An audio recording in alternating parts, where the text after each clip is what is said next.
drinking a Moscato. I wanted to have a conversation with my brother Eski about it's sports, it's NBA playoff time, and one of the big things they've been talking about, historic game. I'm a little late with it, but we gonna talk about Portland Trail Dame, the history that Dame made. Before we even get to any these motherfucking people out here, let me put this motherfucker right here. Right the fuck here. Cause I see the motherfucking people. But nah, before anything, I wanted to get your opinion on his performance throughout the whole series, and especially that 50-point game and the buzzer beater. My concentration fucked up because two PG police.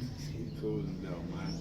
But it's crazy because, like I told you, like I ain't even really been on everything, like you know what I'm saying. But of course, the media be, you know what I'm saying. They keep you hip, and it's just. I be proud of this type of shit. If you get what I'm saying, a nigga that can, cause like we talk about it all the time, a great nigga that can have a moment that kind of solidify. I'm just saying, he in put time, himself in NBA history. You get what I'm saying? It's like I love that type of shit because it ain't enough real motherfuckers that's getting that exposure. If you get what I'm saying, they want to highlight whoever they want to highlight. They're you still get what I'm talking about LeBron and they're not in the playoffs. So. Man, look, 50 and a buzzer beater, like, come on, you know, like, ain't he a real nigga? You know what I'm saying? He ain't a nigga that's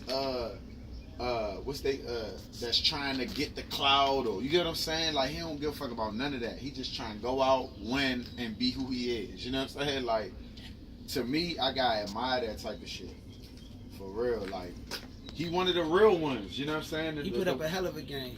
I ain't gonna lie, everybody know I'm an OKC fan. You know, Russ my man, because a part of it is I know he play hard.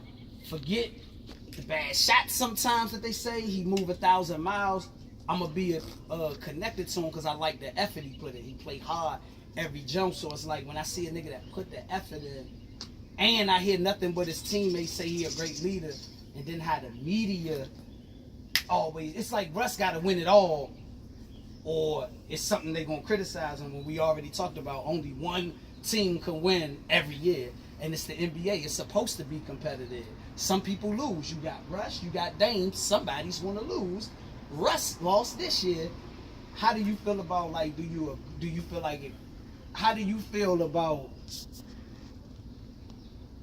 when the media, instead of, because I feel like it's more of a Dame was just great.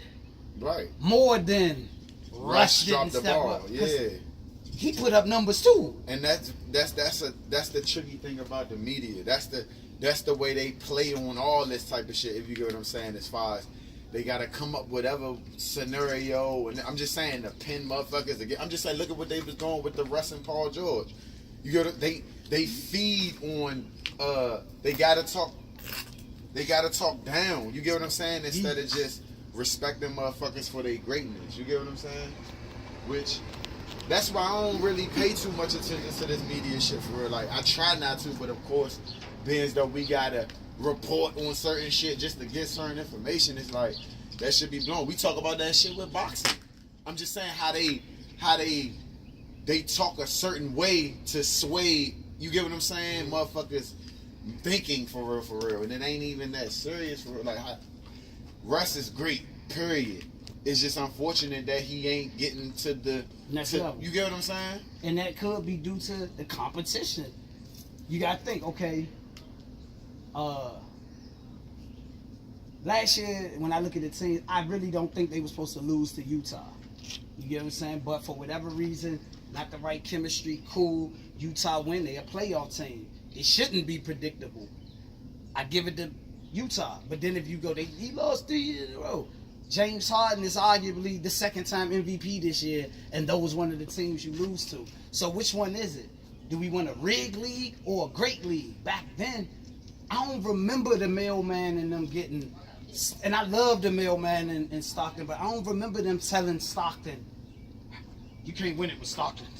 You just can't get it done with Stockton. Well, even though Stockton, they got to the motherfucking finals 2 years in a row, and you lost the mic, but still, I don't remember that type of scrutiny, and it was a different era because it wasn't social media. So my final question would be, with all this extra technology, all these media outlets, you got First Take, Undisputed, this one and that one. Chris Carter talking shit. You got a fucking NBA TV where they talking about the shit. In this new era of social media with just 24/7 coverage of them just talking about sports and making up stories, is this shit hurting the game or helping the game? Because in a way, it gives it exposure. It's both because of the human nature. See, you got some niggas that they are really worried about the game. They don't give a fuck about what Stephen A is talking about. You get what I'm saying? Whereas though you got some niggas, they're reading all this shit and it's fucking with their game for real. You know what I'm saying? So I'm basically saying I think it's both, because no matter how you view it, you need the coverage. You need to be knowing what's going on. You get what I'm saying? And the reality of life is motherfuckers got their opinion. You can say what you want, but you get what I'm saying? Facts is facts, stats is stats. You get what I'm saying? Like, all that back and forth shit is just, it's for the entertainment. You get what I'm saying? But the bad of it is, you got motherfuckers that really letting that shit get to their head, and then they coming out there and they fucking their whole career up. You get what I'm saying? Fucking with the social media. So, I'm just saying, look at a nigga like, what's this nigga? The football nigga. Redskins. You know who I'm talking about. He played Dreads. Now. He played now. Lil Platts. You know who I'm talking about, bruh. The quarterback. RG3? RG3. I'm just saying how he let the media, I mean, because don't get me wrong, he had physical shit going on too, but he let the media bury him too. You get what I'm saying? It's like, that shit is a struggle, bruh. Niggas got, I don't know. The Redskins buried his ass. Yeah, they definitely did. They helped with the bury. Yeah. I mean, the organization's going to play that That's the lack of Ali in these athletes. I'm going to sit here, play a good boy, let the team fuck me over, thinking that I get another handout. No. When the nigga going to speak up and be like, look, man, y'all better keep my name out y'all motherfucking mouth. These motherfuckers don't want to pay me, so this is why I'm on this motherfucker. Because Jay Cutler done made a lot of money and ain't win shit. But, and be real, bro. I don't give a fuck how many years Cutler played, how many years RG3 better. Who better? Cutler or RG3? I gotta go with RG3. That's just me. But who got to make the money? Cutler. The nigga, oh, he had one bad year. Gotta get rid of him. It's like, come on now. So, not to switch the subject, shout out to Russell Wilson for making them motherfuckers pay that bread. Motherfuckers, you know, they want hate, you know, he got to see her, but fuck that. We gotta view that as a victory because these motherfuckers use athletes and get rid of them. But in closing, I just want personally to say for people like Russ or people that just get criticized in the media a lot when they are great, Russ, keep doing what you do. Don't even feed into it. I don't give a fuck if you never win a title. Only one team can win every year, and it's 30 teams. That means if, like I say, if every team took a turn, it's going to take one team at least 30 years to win because it's 30 teams. Everybody can't win. They need to stop. Promote the game. Promote the greatness. Stop diminishing. They so evil. No, they lost because Dame LillaRD came on his shit. I'm just being real. Mm-hmm. The superstars stepped up. It's what happened. They couldn't overcome it. I don't think it was a lack of what Paul didn't do. Paul had 38 that night. I'm talking about Paul, Paul. Yeah, he might have didn't close out, but that's what greatness do. That's what greatness do. So, niggas gotta be great. I'm cool, that's it.